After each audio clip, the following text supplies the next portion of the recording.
Well, welcome back to my study here on the heart and the subconscious mind. This is the cover sheet for those you may not have seen for the cover sheet to the book itself. So let me pause here a minute and I'll scroll down to where we pick up on chapter 1. I call this chapter Sustained Thought. So let me read and I'll add comments as I go along here. It's hard for us to sustain a thought in the conscious level for only a few seconds without other thoughts clouding our original thought. We hang notes, quotes on the refrigerator, bathroom mirror, or a car dash in effort to remember. We tie a string on our finger only to forget why we tied it there. But then again, without any conscious effort, we seem to be able to remember things without conscious effort. Why? This article will at least get us to understand why this is. It's not intended to assist us in improving our ability to remember or retain things. Why then again, it just might unawares, unaware do that for us then. As I've said, we know that it occurs unaware, yet when conscious effort is applied, it seems to fail us at times. There is information to assist us in our conscious effort that I'd like to share. Briefly, we must see that there are areas of the mind that have specific responsibilities. Not knowing this is the cause of our lack of a sustained thought. Know this first. The conscious mind is not the area or responsibility of sustained thought. Let me avoid high-tech wording and simply say it this way. The conscious, left side of the brain, initiates thought. The midbrain stores or rejects these thoughts. If received, the frontal lobe of the brain sustains it, and its power to do so comes from the right side of the brain, also called the unconscious or subconscious mind. It's the powerhouse to the mind, the servant of the will, of what we call ego or ourself. And we'll be dealing with that. With this in mind, you can see why ego has to be dethroned. This is the biblical stance. I am crucified, Paul said, nevertheless I live, yet it's not I, but it's... let me get that. Let me say that again. I am crucified, which is ego. Nevertheless I, ego, can live. Yet it's not I, ego, but it's Christ in me. And the life I now live through this Christ in me, I live through the faith of the Son of God. It's through faith in me and the mind of Christ. It's not the mind of the ego, nor is it the mind of the subconscious mind, which will be brought out here. With this in mind, you can see why ego has to be dethroned in order to initiate real change. Over the years, ego has willed habits empowered by this powerhouse of the subconscious mind. Though we speak here of areas or divisions of the mind, it is one mind. When dealing with the mind, it must be dealt with as one. Leaving any aspect out will produce failure. Note, the frontal part of the mind sustains and keeps your focus, yet unconsciously, like when you're driving a car. Once you pick up and learn how to drive a car, you just unconsciously, shift the gears, and turn, and you just have this subconscious retain habits, which is good habits. So you can, on a conscious level, go about doing what is needed to be done moment by moment. If what is sustained and focused on unconsciously, if this needs any attention, the subconscious mind will make you aware. Sometimes make you wake up. You ever did that ride down the road?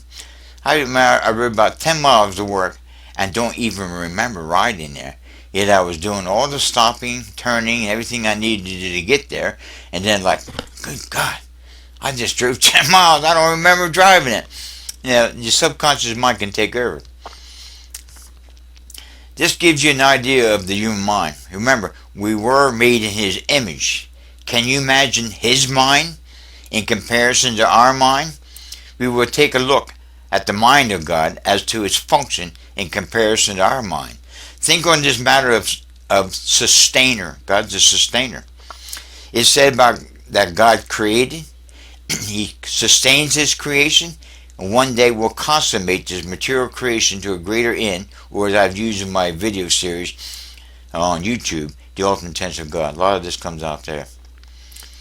You'll find out a lot of the things I preach and teach or share here in my various books and articles I've written, they all overlap one another.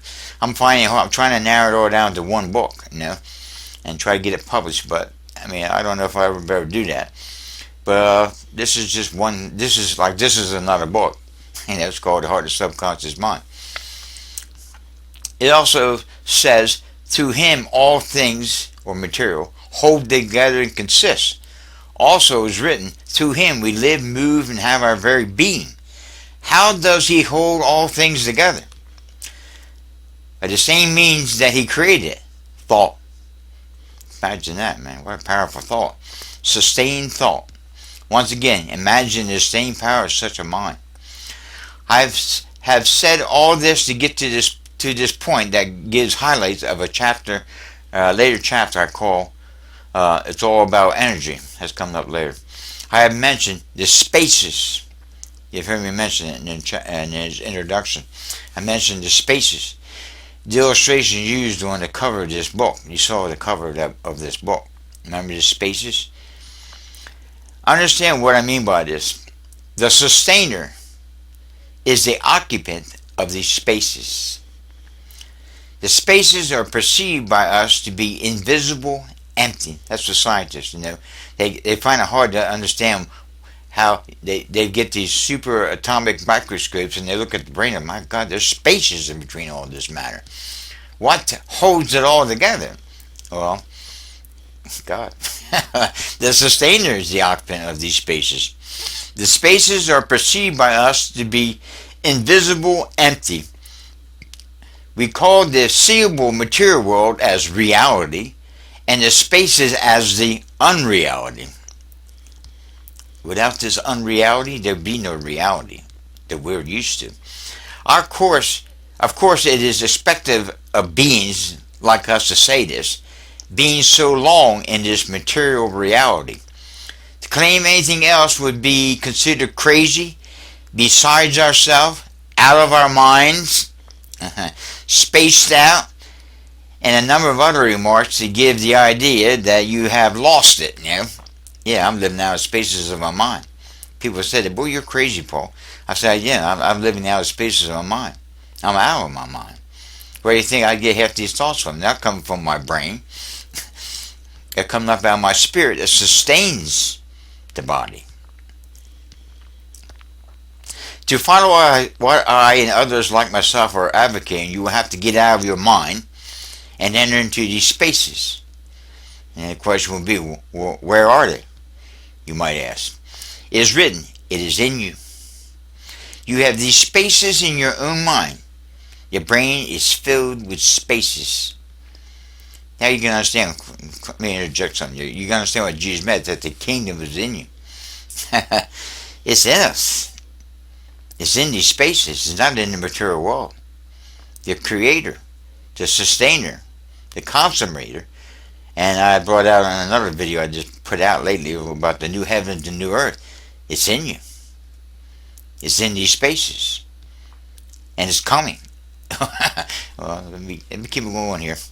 In the next chapter, I will go off subject to give you, the reader, some clarity of what I mean by spaces of the mind.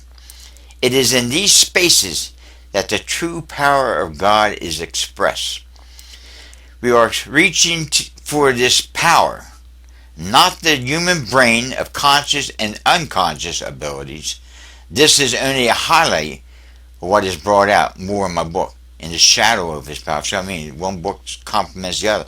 One of these days I want to tie all these books together and make it one book, in the shadow of His power. So this brief chapter leads into the next, power in the spaces. Let me scroll ahead here.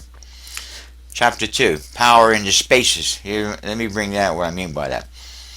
It's all energy. I got a couple more pieces. I'll probably have to edit this and put them in there. So I keep editing this book. It gets bigger and bigger. And it's all about energy, various forms, degrees, and sources of energy. From the raw stuff of the unformed, all that we see throughout the universe of ours becoming manifested into what we call the material world. The supply is without limit from the unseen. To limit ourselves to the seen in its various measures of energy expression is our greatest problem. Let me give some natural illustrations to explain the spiritual truth here. Food is limited as a source of energy. How? We can only eat so much, and the body can handle only so much at one time. Converting excess to what we call fat, holding in reserve, which for many is not used and accumulates and really get fat. You got to work off that fat. Sleep works the same way. It has its limits. Too much deprives us, or too little deprives us, and too much is wasted. What's the answer? Okay. First, we must come to understand that there are other sources of energy coming from the unseen. But let us, for now, just start with other sources in the seen never considered. Here's some natural illustrations going to lead to some spiritual application. Those in spiritual New Age studies, I'm not into that. I hope you don't think I'm getting into this. So, into spiritual New Age studies, tap into these other sources you read about. Gaining energy from trees and plants and so forth. It's well and good. But their ideas of tapping unseen sources are not this unseen that I speak of. For example, a tree gains energy from the sun and tapping its roots deep into the earth. They, in this New Age movement, tap into this energy that the tree has gained from natural sources. Yet there is energy beyond the natural, beyond the material tree, something unseen. I got another piece, I'll probably bring that a little later. It's what I have come to know as the spaces. The spaces that hold the material together and are where the true source of all power resides. It's not for the carnal eye to see or ear to hear. Paul said, I was not seen, nor has ye heard, nor has entered the heart of man those things which God has prepared for them that love him. I mean, eternal preparations of God, the eternal kingdom, before the foundation of the world. It just is. It just is. We do not seek this with the eye or ear. They're trying to find it with a microscope, and they really get puzzled. It is for the telescope. It is for the unseen only to reveal in strategic moments, much like the moment of Christ on the Mount of Olives. Even then, is only energy manifested in a lower form. That form to which I speak, no flesh can see or ever will see. Not till we are transformed will we be able to clearly see it. And when we're glorified in our resurrected body, you will know this. You'll know what I'm talking about. If you may not, you may be scratching your head right now. What's he talking about? Well, in your human spirit, you can perceive this. You can begin to understand it. It's not with the carnal mind. It's the surrender of the carnal mind that you begin to understand the spiritual mind. Okay? Not till we are transformed will we be able to clearly see it. For now, to know it is there is enough. Believe me, it's there. A little later on, I'll bring up some examples.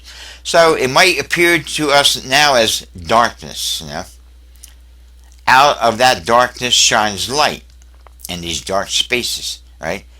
That's not like in space, right?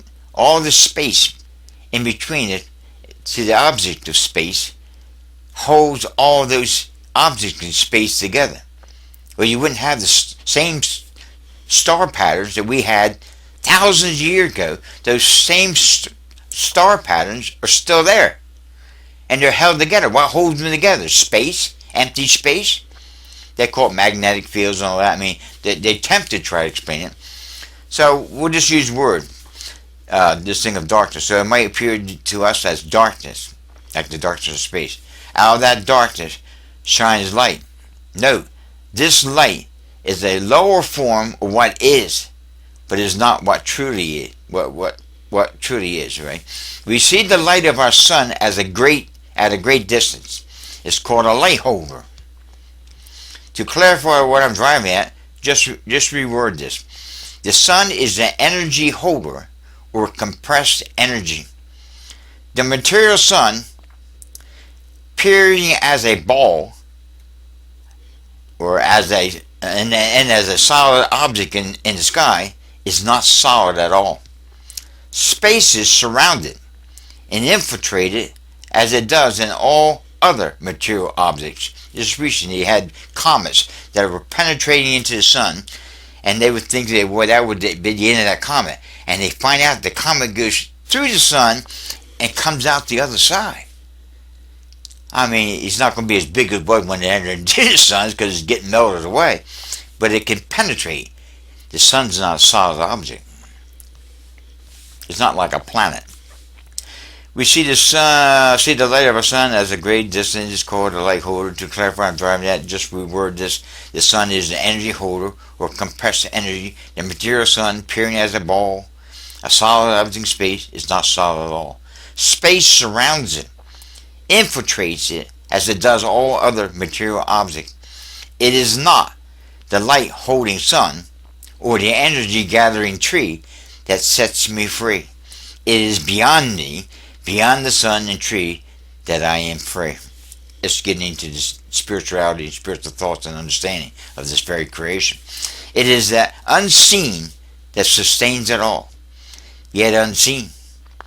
It appears not. Yet the form of the material is only an expression, an image of the unseen, not the unseen. I mean, people say, well, that's just a deep thought. It's not. It's just things I come to comprehend. It may take me 40 years to see some of these things. It's hard to place into words. Words limit to what might be termed a three-dimensional language. We have formed words to understand our seeable world. We find it hard to transcend this world in words. You get into quantum physics, and that's what I'm saying. It's hard. You get into quantum, start reading this stuff. You think what I'm saying here is really deep. And they're trying to explain things that they're seeing now with their microscopes and telescopes that never saw before. And they come up with new words to explain it. And the word unseen means in the minds of most to be something not there, thus not seeable. Yet here we are not saying it isn't there. We're only saying that it is there, yet expressed into our material world through forms of compressed energy coming from this unseen. God is not his creation. He's outside the realm of creation. He sustains it. I hope what I've shared sets the stage of what I've been saying in the past, and now even more, when I have said we must reason back to this unseen. We're going to be getting at in a moment. Yet unformed substance of intelligence. Now, it's not some impersonal force and energy. It's intelligence there. There's an intelligent designer, because we see the design. Though we know, though even in this design there seems to be a disruption. Well, that gets in the biblical reference. And when I said this reason back, okay, I am saying we must get out of this material world, thus be labeled out of our minds. I mean, that's a compliment. You sound like you're out of your mind. I am. I live out of the spaces of my mind. What? They really think you're crazy. Using reason only as a launching now. Now, we're going to get in about this matter of the human mind and its ability to reason. Using, come now, let us reason together. It's the surrender of our natural reason to a higher reason, spiritual reason. Using reasoning only as a launching pad to transcend beyond this limitation of experience to gain experience beyond our wildest dreams. Here's what I have seen to occur. Though I use the word seen, this appears as a contradiction of what I've been saying. Really, it isn't. When one reaches this unseen, there is no great experience. No flashing lights, oohs and ahs, and some of the expressions you hear from those gurus and New Age people. Have you ever used this expression? Right? I am in the dark concerning this matter. We all have. Well, You at that moment, unknown to you, have touched the outer limits of the seen and are bearing down on the unseen. So near, yet so far, as is said. Now here I got this really highlighted, and this stands out. Now this is what I mean by reasoning back. How do you reason back beyond our thoughts? Outside the framework of time, space, and material world, before the foundation of the world. In a lot of my videos I bring that out, before the foundation of the world. This is reasoning back. With the aid of by the act of my free will, surrendering to a higher will, a higher intellect, a higher intelligence, even my human spirit, which has the capacity to reason and understand these matters outside the framework, time, space, and material world. Now, this is what I mean by reasoning back. Back beyond what you know. To where you get to where you don't know anymore. In the dark, You're there. That's where you got to get. The him that thinks he knows anything become as though he knows nothing. What do we know next to God? You take the highest intellectual we can come up with in this day and age, Steve Hawking's, his mind is nothing in comparison to the mind of God. You are there. Now, when I have said you reason forward, now you go back, then you got to reason forward, then you're in what the Bible calls, and from religious terminology, you're sitting in heavenly places with Christ Jesus. You're viewing things from a perfect mind. Be ye perfect, even as your Father in heaven is perfect. It's a viewpoint. From God's viewpoint, through His mind, through your human quickened spirit, then through your soul and the intellect, then you observe the world around you in a whole new view perspective. They call it a biblical perspective. Now, I'm not talking about a religious biblical perspective. They're probably as much in the dark as most people, thinking that they know it all, yet they know nothing. It's getting up out of this secular and religious ideologies of things that you can reason back. Okay? Now when I said you reason forward, this is when the flashes of light and experience in the natural realm begins. It is the unseen expressing into the seen what you need in your world of the material. It's only temporary, whereas what gave the expression is eternal. Seek first the kingdom of God, and all these other things will be added unto you. Seek God outside the realm of time, space, and material world, the creator of this world, the sustainer of this world, the consummator of this world. If you would seek that first, everything you would need in this world, ask, seek, knock. He'll give you that which you could ask, think, super abundantly over above that which you could ask or think. We go over limitations now. Whereas what gave the expression is eternal. So, when those who think being spiritual is seeing the roar of a tree or a person, they think, we got the ability to see the roar of a tree or a person, or who can tap into the energies of a tree. Now, these things are there. Little did they know that they have not reasoned back far enough, reached the unseen. What they're really doing is tapping the natural expression of an unseen God's thoughts being expressed via the creation and manifestation of those thoughts of a lower reality. Science calls this degrees of vibrations. Now, the New Agers use that term, so don't get turned off to the use of the term. They're saying the Word of God has said it before they even coined the word. Science calls this degrees of vibration. The Bible expressed it this way: lovers of pleasure, emotional, sensual vibration, lower vibrations, more than lovers of God, the source of all lower vibrations, superseding them, sustaining their reality, which without this higher sustainer would not exist. So, we are at the end of this vibration in this chapter here. See you next chapter, Paul. I'm going to chapter 3. Defragging your mind. Now I mentioned I would get into a personal experience of what I'm talking about in here. by going into the spaces of my mind, and God cleansing this mind, preparing this mind. And He gave me, in place of this mindset, of this carnal mindset of God, and give me the mind of Christ. The mind of Christ is in these spaces. You got to leave your thoughts. Okay, let me show you how the Holy Spirit did this with me. Defragging the mind. This, number one, the first part, there's 2 parts to it. So it's rather long. I'm 25 minutes into it. Let's see if I can get this wrapped up here. People, like I said, people can't seem to listen to videos that are too long. Now, so you get no interest in child imagination. Is this interesting to you? I got to know. Let me know. Because I could discontinue the study. I set this study up years ago, and no one seemed to show an interest. All of a sudden, some people did. I ended up getting like maybe 1,000 hits. What's 1,000 hits on YouTube? Nothing. It's been there for about 3 or 4 years. 1,000 hits. Have you got any interest in this? I mean, it's very interesting to me. Like I say, I don't have to give this out. This is beautiful to my eyes. And I got more notes on this. I got 40 years of research on this. So let's see what we continue on here. Some time ago, I had requested in words similar to this.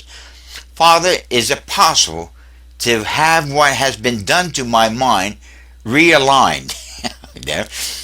I didn't know at the moment, nor did I know how to express it. That's the best way I could express it to him. I knew he understood my request. He did. So I expected it to be done. I expected it to be done. Not at that moment. I know to say things to God, ask things to Him, and then go off, cut the grass, do what I got to do in my life. Well, weeks passed, and I had forgotten all about this request to Him. This week, and I wrote this, my computer started acting up. So I did a defrag of my computer. For those who have, well, if you're on a computer, you know what I mean by a defrag. I mean, it helps. You got files all over the place, and the computer can rearrange those files. So it gives you more, condenses the space, so you get more space on your drive. This was enough to remind me of my request. With this reminder came this thought: tonight your request will be started. I'm thinking, well, what do you mean by that? Well, I went to bed that night expecting who knows what. I didn't know what to expect. I usually go to bed late, but this night I was prompted now to go early. There's a reason. What occurred in one of those things that are hard? What occurred is one of those things that's hard to put into words. Now, I'm going to make my best attempt to try to explain what I felt happened. It's spiritual experience. I just lost my son.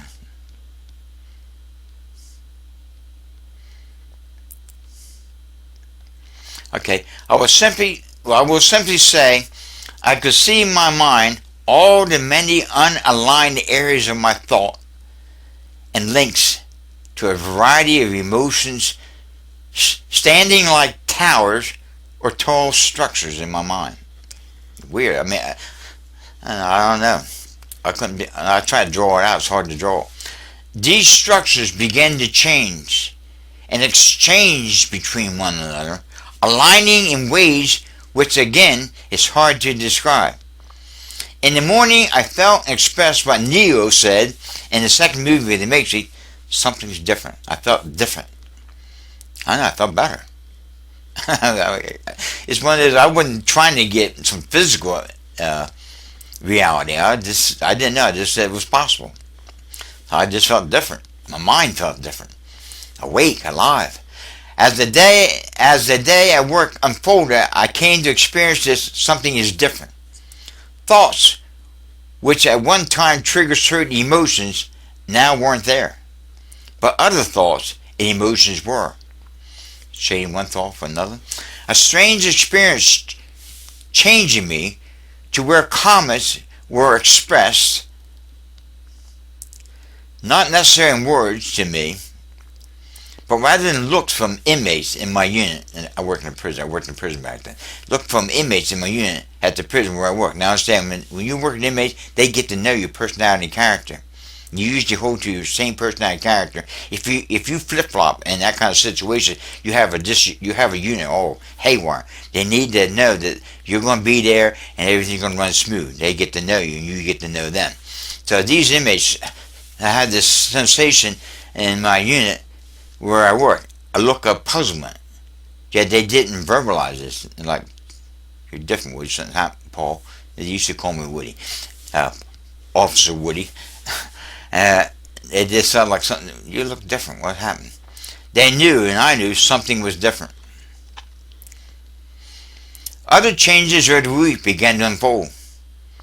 But what I got was not from any effort on my part, other than to make my request known, and the Father choosing the right moments for him to start this process. I won't say that it's finished. It's unfolding.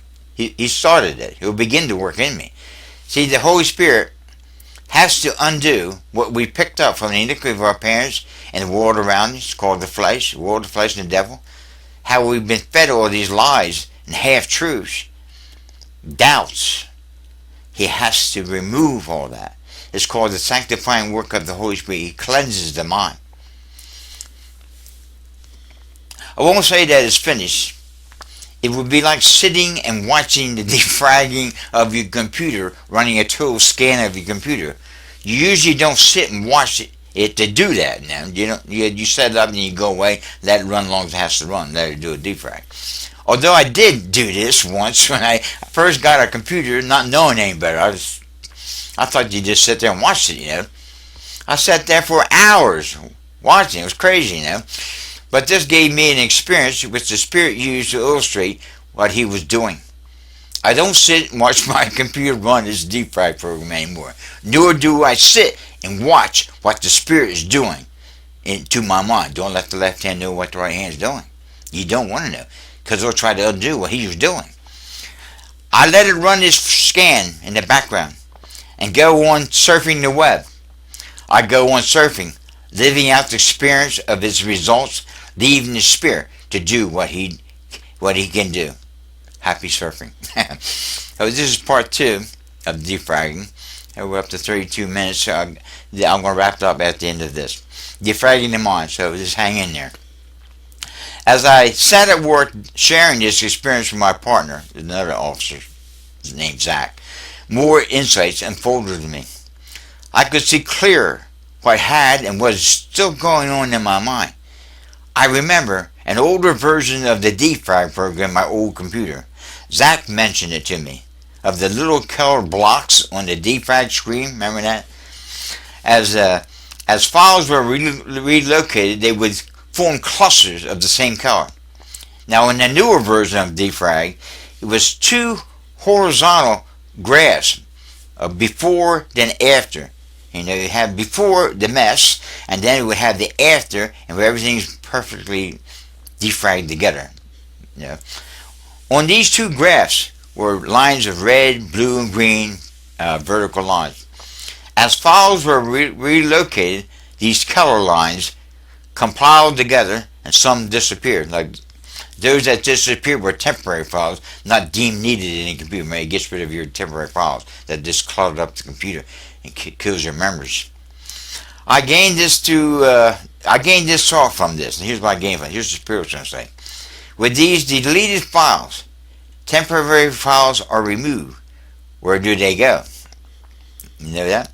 We know that even if you delete things in your computer and send them to the trash can of your computer, they're still there, deeply hidden somewhere in your computer. So don't think because you deleted it that it gets deleted. That would be found. That could be found and pulled up and could be used against you someday. Makes you think. While you're watching, I we saw where you were. And with NSA and ASA and the federal government and the government today spying on us, taking track of everything you've been, where you've been on this computer with Google. Well, this was thrown into my mind, in my thoughts, to a spiritual application. When it said, He forgives us of past, present, and future transgressions, where do they go?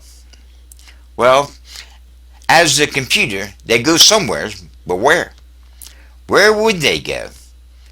And never to be called to mind or used against us. This is scriptural. This text hidden in my mind rose to answers. Here's a beautiful insight. Colossians 2:14. blotting out, defragging, blotting out the handwriting of ordinances that were against us, the Ten Commandments and all the laws and rules of religion and the world, blotting out the handwriting of ordinances that was against us, which was contrary to us as God views us, not after the flesh, but after the spirit, and took it out of the way, nailing him to his cross. I saw in my mind files upon files, unreadable, because they were soaked in blood. What a vision. What a vision that was. These things will never be read or used against me. I mean, God don't store it and bring it up later. Once he forgives, it's forgotten and never called to mind again. Beautiful. In this process that's going on now in my mind, there are things I used to remember that now I can't remember anymore. Try as I may, they are gone, unreadable.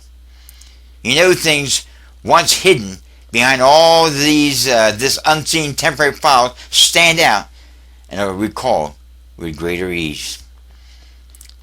Things of this text in the book of James, I keep sorry for my poor reading here. Think of this text in the book of James and light of what I've just shared. Draw nigh to God, and he will draw nigh to you. Cleanse your hands, you sinners.